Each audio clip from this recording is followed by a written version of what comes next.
marka hore waxaan salaamayaa shacabka Soomaaliyeed meel walba ay joogaan. walaalayaal salaan kadib waxaan rabaa in shacabka Soomaaliyeed la wadaago in talaabooyinkii uu qaaday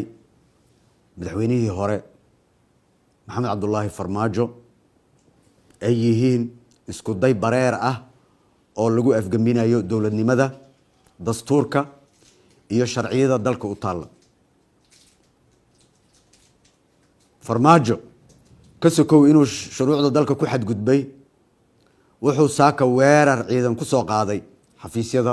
ra'iisul wasaaraha iyo xarunta golaha wasiirada isagoo isku dayay in uu ka horjoogsado gudashada waajibaadkoodii qaran. ujeedada uu ka leeyahay talaabooyinkan guracan ee sharciga baalmarsan waa in uu ku carqaladeeyo doorashada dalka ka socota si uu xafiiska ugu sii joogo si sharci darro ah si la mid ah isku daygii fashilmay ee bishii Abriil ee dalka lagu dumin rabay. haddaba maadaama uu madaxweynihii hore sida muuqata go'aan ku gaaray in uu burburiyo hay'adaha dawladda isaga oo aan haysan sharciyad, waxaa shacabka Soomaaliyeed u cadeynaya in xukuumadda federaalka Soomaaliya oo gudanaysa waajibaadkeeda dastuuriga ah gaar ahaan xilliga kala guurka ah ay si buuxda mas'uul uga tahay hogaaminta iyo hagista dhammaan howlaha hay'adaha kala duwan ee qaranka. sidaa darteed waxaan farayaa dhammaan ciidamada qalabka sida in ay si toos ah uga amar qaataan xukuumadda xafiiska ra'iisul wasaaraha. cid kasta oo ka hor timaada amarkan waxaan si degdeg ah ula tiigsan doonaa hadduu alla idmo sharciga. Maxamed Cabdullaahi Farmaajo saan la wada socono waa musharax madaxweyne, waxba ugama duwana musharaxiinta kale ee xilkan u taagan. waxaan u cadeynayaa saa darteed musharax ayaa tahay, gees u istaag sida musharaxiinta kale kursigan u tartan. saa darteed ciidamada kama amar qaadan karaan,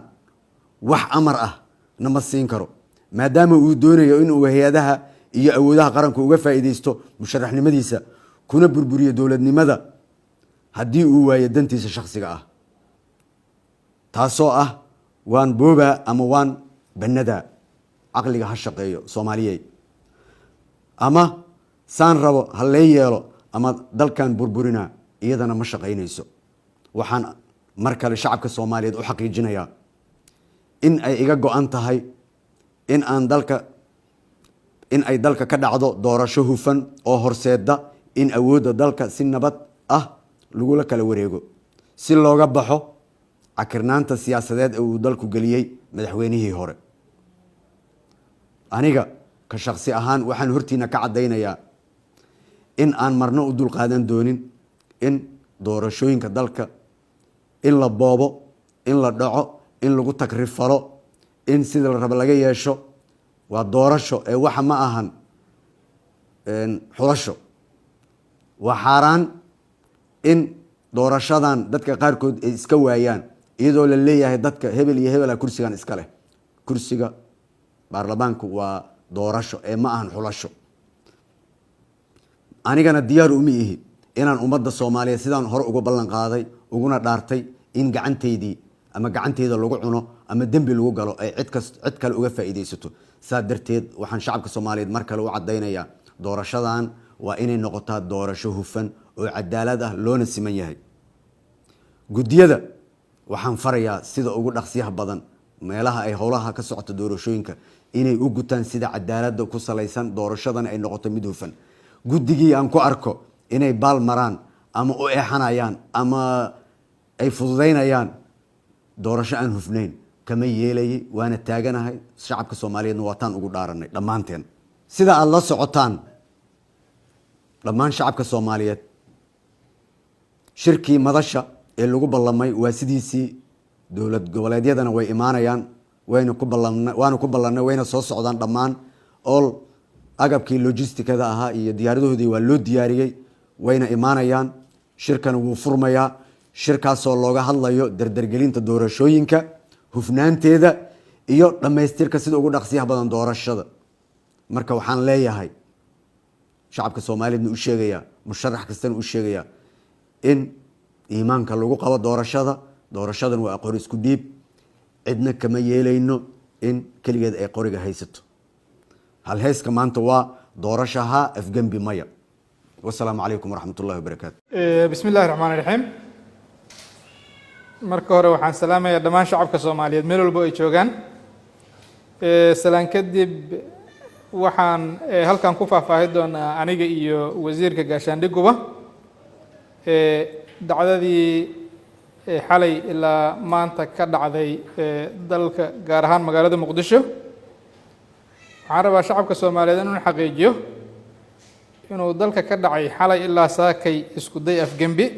balse dhicisoobay afgambigaas waxaa soo abaabulay oo hormuud ka ahaa madaxweynihii muddaxileedkiisu dhamaaday Maxamed Cabdullaahi Farmaajo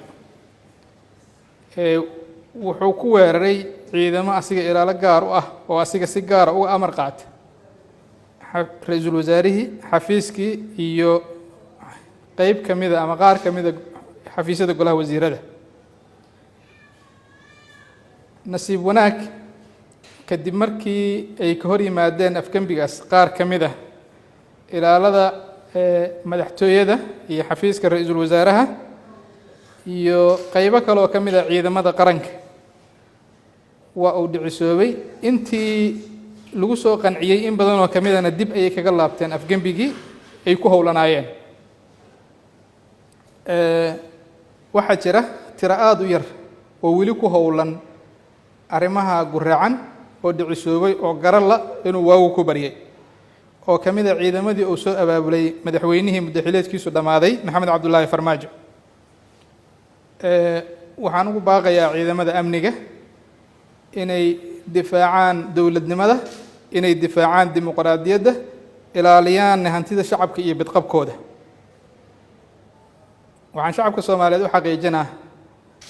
in tallaabo sharci ah laga qaadi doono shakhsiyaadkii ka dambeeyay afgambigaas dhicisoobay hadday noqon lahaayeen xubno ka mid ah ciidamada iyo hadday noqon lahaayeen shakhsiyaad siyaasiyiin ah oo aad loogu yaqaano falalka guraacan ee noocaas oo kale ah weli waa uu socdaa howlgalladii ama ciidamada operationkii ay ciidamada amnigu ku difaacayeen dowladnimada iyo dimuqraadiyadda waana socon doonaa waana guulaysan doonaa haddii alla idmo waa mahadsantiin